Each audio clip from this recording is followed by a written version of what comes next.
Hello, everyone. Welcome back to yet another political episode. So we are back. Today we'll be talking about more on what we talked about this morning. Well, it was I recorded it yesterday, but I published it this morning. But if you viewed that video, we talked a lot about the possibilities of Donald Trump very well winning with the election by just three states alone: Georgia, Wisconsin, and Arizona. Those states together seem to be the best set of states that Donald Trump has a chance in winning the said presidency. And we can go as far into, as you know, into proving that, and we can go and continue on to that. Looking at the 2020 presidential election results, you'll see going to different types of maps, going like, let's see, results, margins. So yeah, the Democrats were happy 4 years ago with the 2020 results, but now what they should be is more concerned. And a lot of Democrat strategists have openly admitted and stated, yeah, this is not real. This is not good for us.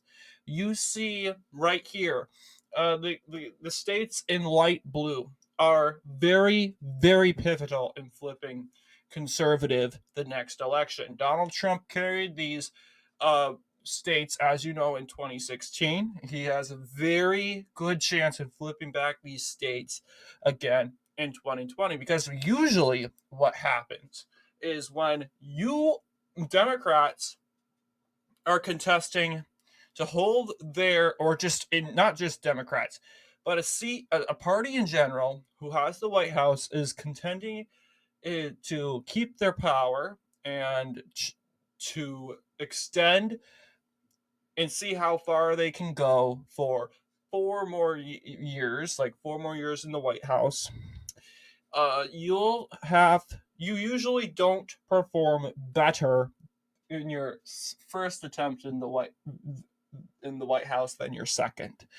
And reason being, you're not a new face. You're not the new face anymore. We've seen in 2012, Barack Obama. 2012 wasn't what 2008, right? 2008, everyone was jumping up and down over Barack Obama. They were excited. Democrats were on fire.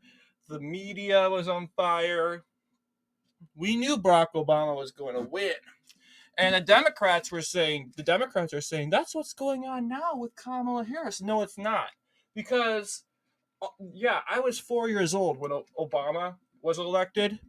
And to be honest, I don't remember anything. And I could care less, because just do 4-year-olds cry and pout who's going to be elected president? They can care less. Of course, it's, yeah, 4-year-olds and toddlers, they don't like losing, but they don't think so abstractly, and they get over it. But yeah, I was 4 years old, and I'm glad I didn't care about the election. Yeah, that was 2008.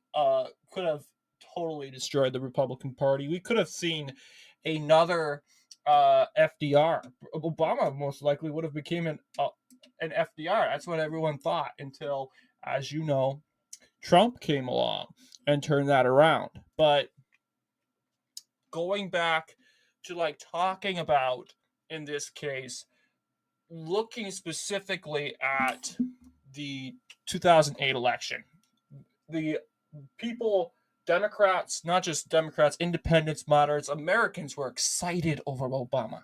Obama had momentum. Go to 2012. Obama is not the new face, okay? He's not the new face, and this is pretty normal. Mitt Romney's the new face, and momentum was riding with him, okay? This is what usually happens. In a case where a president is running for re-election, you start to underperform your first election attempt.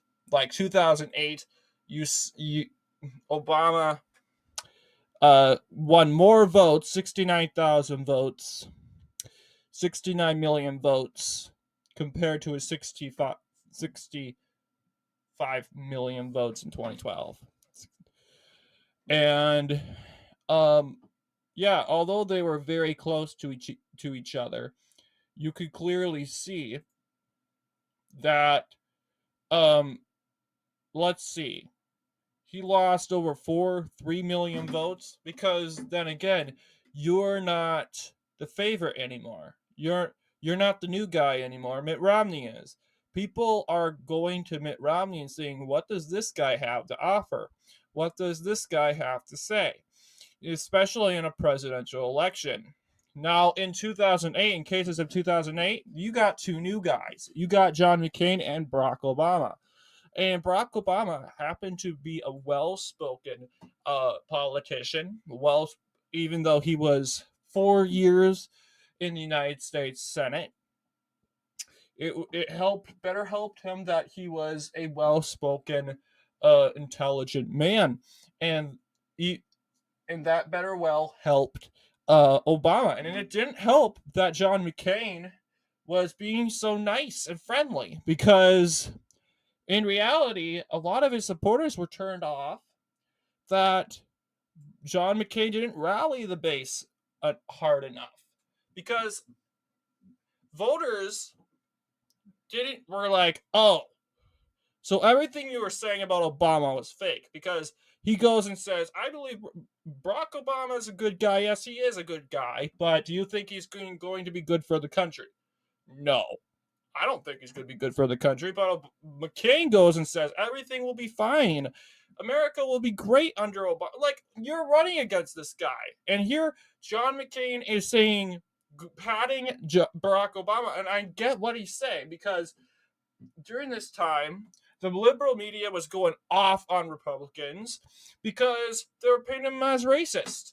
Because you're criticizing Barack Obama, who's a black man. He's potentially going to become the first African American president. I get it, and John McCain didn't want to be criticized like that. But then again, you turned off so many of your supporters. So this could be part of the reason. John McCain, not really the guy you can count on. He is sort of the guy who will play friendly. Hey, I'm running for president, but let the best guy win. Yeah, it's let the best guy win, but you're going to do what you can to stop your opponent. And if it means play dirty, play dirty. The Democrats do it all the time. Then you should too. Republicans are just too nice. And then we get Donald Trump, who really plays dirty. He says some stuff and that can be to some people interpreted as mean and offensive, but he doesn't care. He doesn't care. And the reason why Republicans are going with him, he doesn't have his lines rehearsed. He doesn't have his lines rehearsed like John McCain and Mitt Romney, and they get all mad at Trump. Oh, Trump, don't say that. Don't say that, Trump. Well, what are we supposed to do? Democrats do that all the time because the Democrats have the media on their side. And as long as the Democrats have the media on their side, it's pretty hard to. It's very hard just to say something without it coming out as controversial. Whatever you say is going to be controversial, period. And the Democrats and the media will turn it into something so evil. So I got caught into a whirlwind. So let's talk about Donald Trump's pathways to victory. So here is our current map. New Hampshire, Virginia, Pennsylvania. Okay, Michigan, North Carolina. You got 110 votes. Those 110 votes are tossed up. All right, and some may say we'll add the second district into that. 111 votes tossed up. Okay.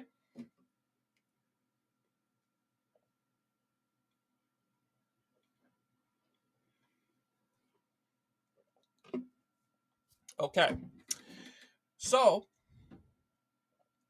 when it comes to each state, let's do 270. because they tell us the winning combinations.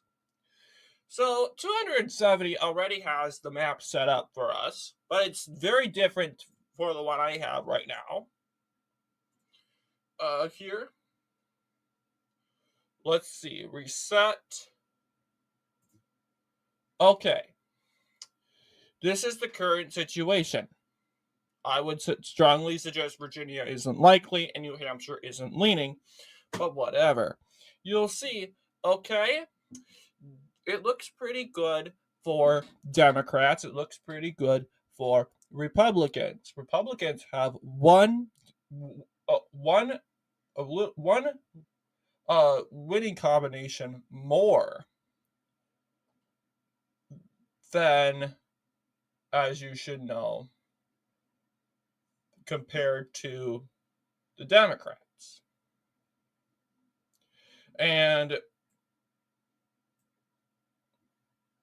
as you can see, there are many different winning combinations, but there's also winning combinations for Democrats.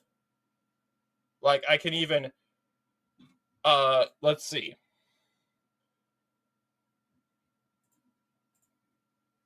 But I would strongly suggest that Georgia, North Carolina go for Republicans indefinitely. There, Republicans are just left with 5 winning combinations, but Democrats just have 3. Republicans just need Pennsylvania, they win the presidency. So simple. So Pennsylvania is a pivotal race. And that just pretty much eliminates the 3-state theory altogether. Even though 2 states, Georgia, Wisconsin, these states, Arizona, Georgia, Wisconsin, voted for Biden by less than a percentage point. And the likelihood of the state trending back to the right by over a point is very high. And that, of course, will result to a Trump win. So the likelihood of Donald Trump carrying Georgia, Arizona, Wisconsin, very high. And I would say North Carolina too. And guess what? He wins 271 electoral votes. He wins the election. It's over. But I'm going to say this. There's some doubt into mind, and that being Arizona. Arizona has your favorite ballot machine crisis. And every election year, well, not every election year, but it's become probably a new thing. So keep in mind, that's why I've been kind of with Arizona. Republicans just had 2 times bad luck with the ballot machines. Is it going to are we going to have the same issue again? That's why I'm strongly encouraging. Call your, if you're from Phoenix, especially Maricopa County, call your representative, call your state senator, express your concern about the ballot boxes. And if not that, then early vote. Early voting is just like about to start any day now. And when we early vote, especially in Arizona, the likelihood that we're going to carry the state is pretty high. So I encourage Donald Trump, especially, to slam Arizona to the ground, constantly campaign in that state. Because this state is very unpredictable. Very unpredictable. You think, oh, we're doing so well there, but then out of the blue, we're doing bad. So, then again, I mean, we lost by 10,000 votes. I mean, it seems, uh, is that easy to take, like, better perform? I don't know. So, yeah, the likelihood of winning Arizona is high, but it's just, okay, there's areas where we need to improve.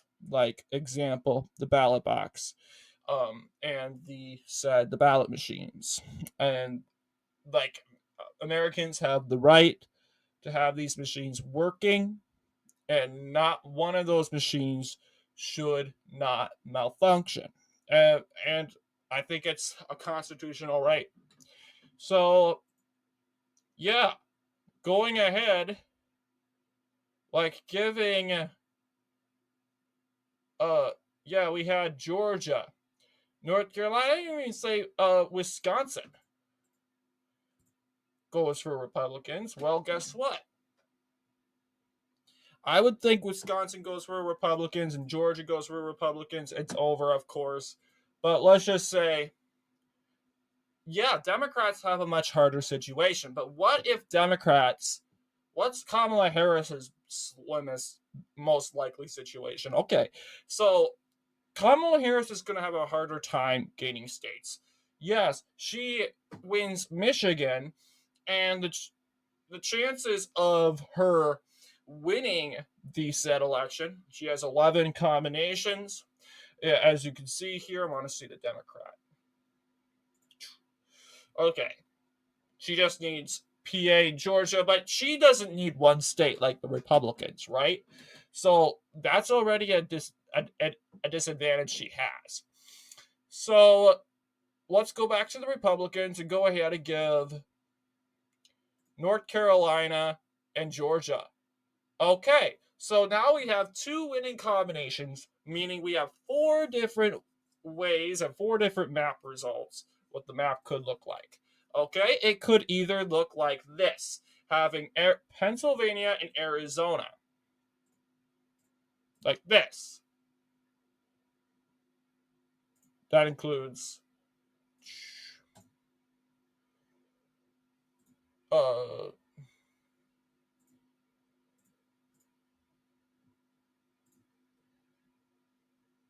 that includes this, okay? Or it looks like this. Ditch Arizona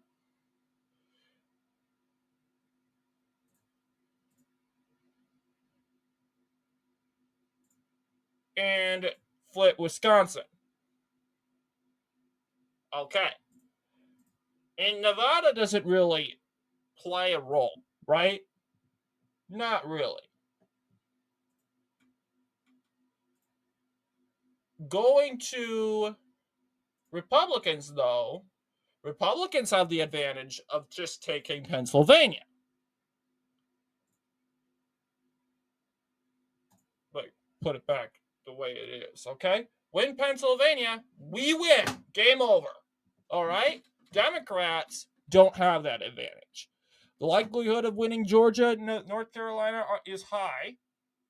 Like if Polymarket is correct, which it could be, and Trump wins Arizona by 60, what changes?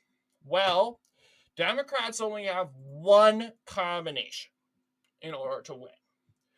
And that is Democrats, if we carry Arizona, and it looks like this, Democrats need to win in not just Michigan, but Wisconsin and Pennsylvania. They need to carry the whole Rust Belt in order to win. Okay, and that's what it's looking like right now. What it's looking like right now, the only pathway forward for Kamala Harris is winning the whole Rust Belt. Is that hard for her? You would think so, but then again, Pennsylvania, Wisconsin, Michigan have a long Democrat voting record. Let's just say we give Pennsylvania to said Kamala Harris. Well, this just leads Wisconsin left. And then again, the likelihood of Wisconsin going to Kamala Harris, in my opinion, uh, very hard because Donald Trump is pulling well with auto workers. He's pulling well with the labor union. I mean, labor unions are mainly going for Kamala Harris, but auto workers in the auto industry, they're going for Donald Trump. And these two states, Michigan and Wisconsin, they are two important auto worker states. And if the polls and the momentum is true, both auto workers, the auto worker votes tossed up, like I said in the last video, if that's true, you would expect Kamala Harris and Donald Trump to at least carry one auto worker state, whether that be Michigan, Pennsylvania, or Wisconsin. Indefinitely, if Donald Trump is, the numbers are true, and Donald Trump is performing great with auto workers, I would think indefinitely he wins Wisconsin. And there you go. He wins the election.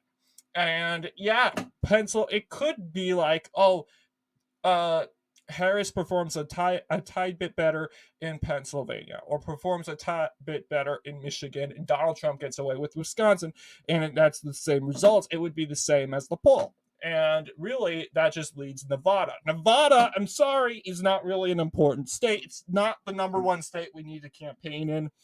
It's really these states, Arizona and Wisconsin, Michigan, Pennsylvania, and Georgia.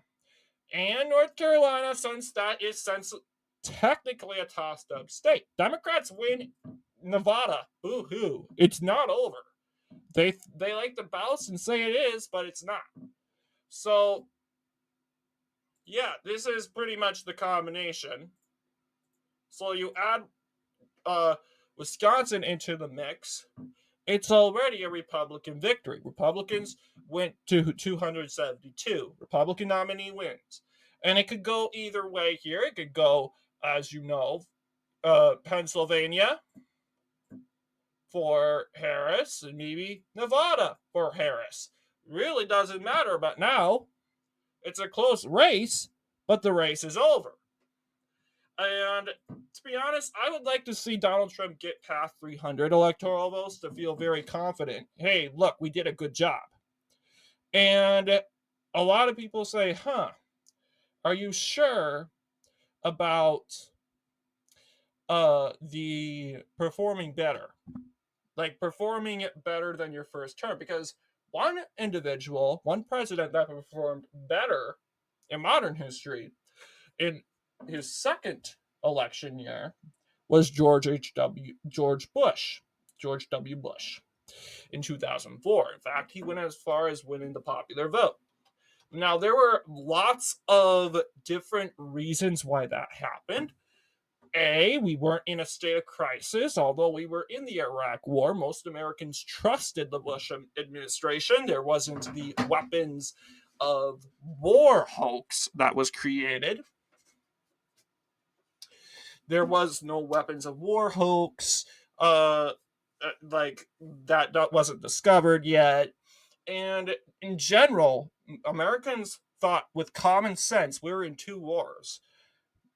If we uh, switch presidents in the middle of two wars, that's not, history tells us that doesn't end up well. That does not work out so well.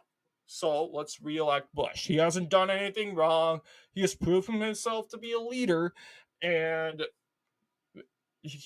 believe it or not, 2 years ago, from the 2000 red wave midterms, momentum was pretty much on his side thanks to the 2001 9/11 attack, which you would think realistically that would hurt Bush because of national security reasons. You were the president. You, for some reason, weren't watching when two towers hit the twin towers, and normally we'd be going off on you and saying this wouldn't have been happening. But really, when Americans said, hey, look, this was a terrorist attack, Americans weren't divided like we were right now. They came together. The last thing we need to do is pick on each other and blame each other. We need to stand together and mourn those who have lost their lives. I'm saying this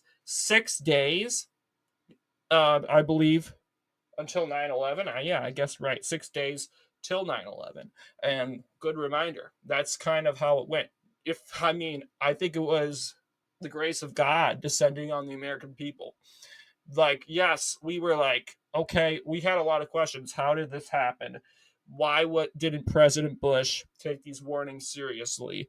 But right now that didn't matter. We just needed to be together. We needed to be united, and we had to mourn together as Americans those who've lost their lives on that very day. So I think that carried on to the last 2 years in 2004. So very different kind of situation in 2004. Realistically, John Kerry flip-flopping on the issues, sort of what Kamala Harris is doing. She's going back and forth.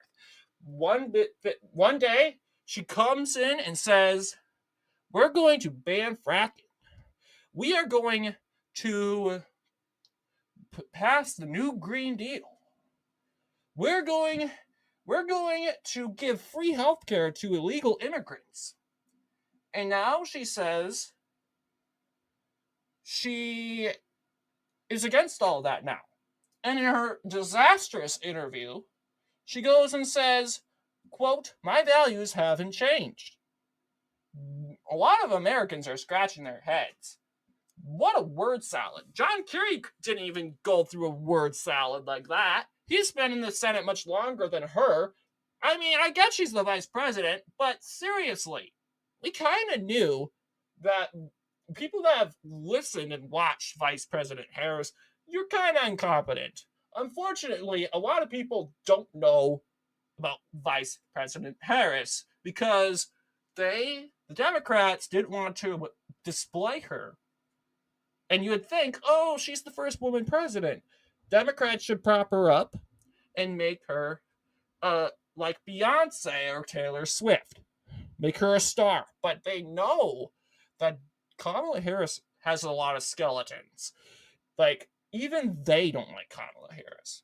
If they don't like Kamala Harris, there's no way the American people's going to like Kamala Harris. So we got to lock her up. We got to put her in the closet and save her in case and keep her clean as possible it for the next battle. And it's the next battle. Joe Biden's out of the race. It's time to bring in Kamala Harris.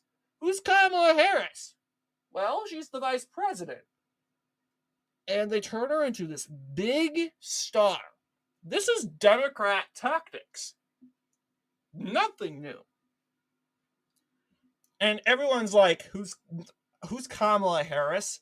And normal everyday people would be like, I don't even know who Kamala Harris is. I don't think I want her to be my president.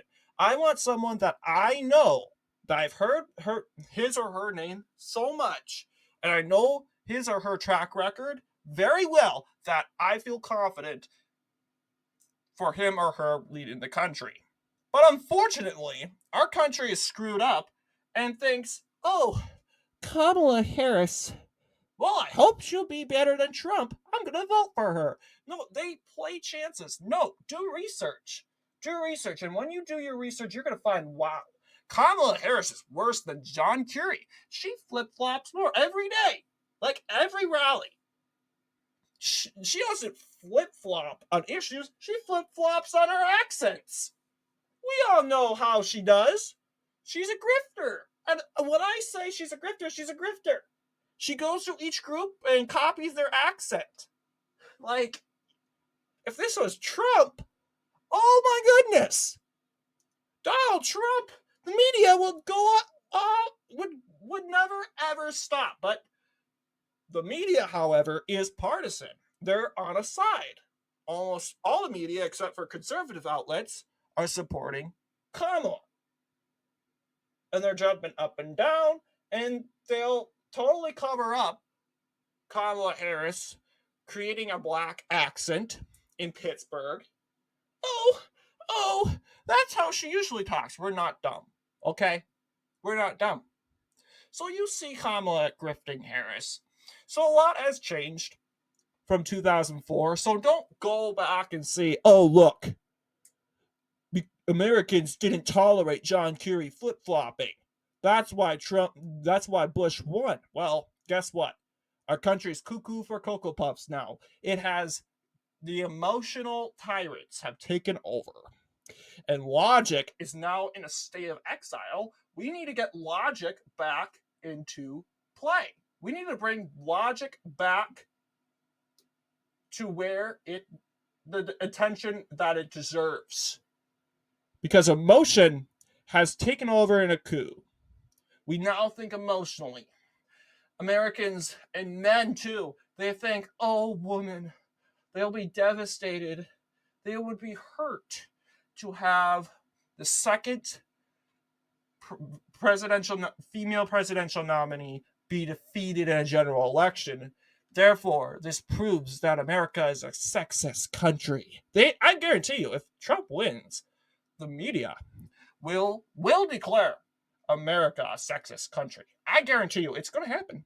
It's going to happen. They were already declaring America a sexist country when Hillary lost.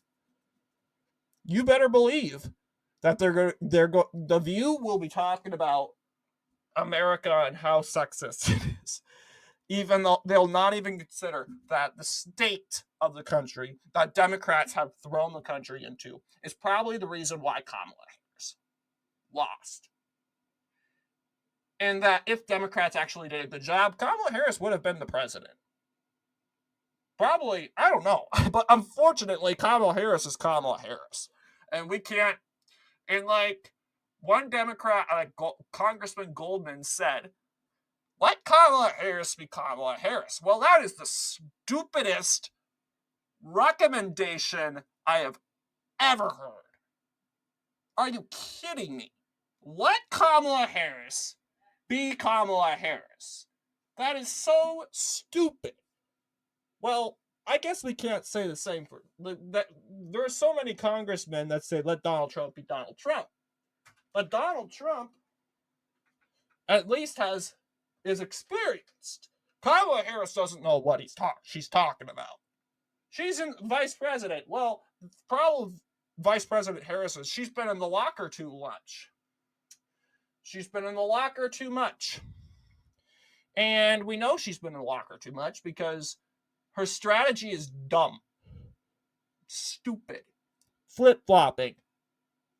But I don't doubt her intelligence. She's getting away with it, guys.